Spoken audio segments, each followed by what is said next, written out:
Fantastiskt. Tack så hemskt mycket. Jag ska sluta jobba inom regionskolan. Ja, börja uppträda med oss. Ja. Va? Det är så jävla god ut i det här. Ja, det är fantastiskt. Tack så mycket. Ska vi sjunga, jag tycker om ni stannar kvar, vi sjunger tillsammans med Christer Sjögren. Ja. Vi sjunger så bra, så sjunger vi. Kom. Vi ska gå hand i hand på sidan... Nej, nu får du vara emellan. Ja, den ligger där, ja. Vilken sida är det? Vi har på sidan 36. 36, då vi missar 37an igen. Så tar jag den för den lösblad. Så sjunger vi tillsammans med Christer Sjögren, för vi är så duktiga om det. Så. Ja, det gör vi. Ja, det gör vi. Det är bra. Så, Och det är mycket vacker text. Och det är också ja, mycket vacker text. De hade bättre texter förr, var mer så. De la mer jobb på texten. Ja, de la mer jobb på texten. Ja. Ska bara se, vi hittar, där har vi den där. Minns du den? Precis. Och Gunnar Wiklund brukar också sjunga. Men nu får du Christer Sjögren. Ta den. Minns du hur det var när vi möttes du och jag? Du var allting för mig, och jag såg ju bara dig. Och jag kände mig ens, det är dig jag vill ha. Och jag minns de orden jag sa. Vi ska gå hand i hand genom livet du och jag.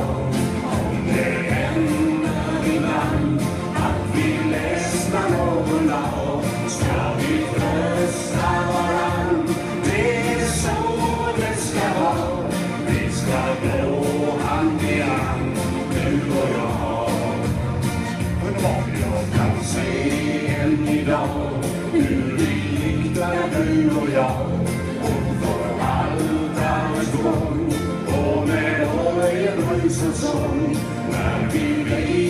så breds den välsignad och svår. Kan jag minnas vad jag tänkte då? Hur går jag leva då?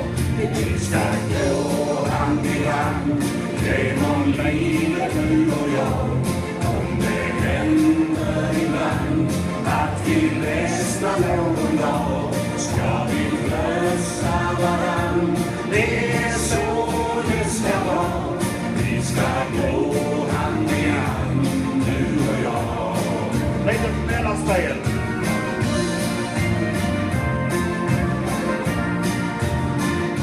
Kör igen. Åren som gått har jag lärt mig och förstått att där lyckan ska bo finns det kärlek, hopp och tro. För vi älskar varann och har det så bra. Och vi följer det orden jag sa. Hur går det riktigt? Vi ska gå hand i hand genom livet du och jag. Om det händer ibland att vi ledsnar någon dag, ska vi trösta varann. Det är så det ska vara. Vi ska gå hand i hand, du och jag. Vi ska gå hand i hand, du och jag. Fantastiskt. Vad roligt. Stora applåder. Jättetrevligt att spela. Ja, får ni ha trevligt. Lycka till med föreningen. Ja. Tycker ni det var roligt? Jag vill bara säga en sak till också. Kom gärna på Marias vattengympa. Hon är jätteduktig och jag kommer in ibland och hjälper när hon är ledig. Det var roligt. Jag ska skriva ner det.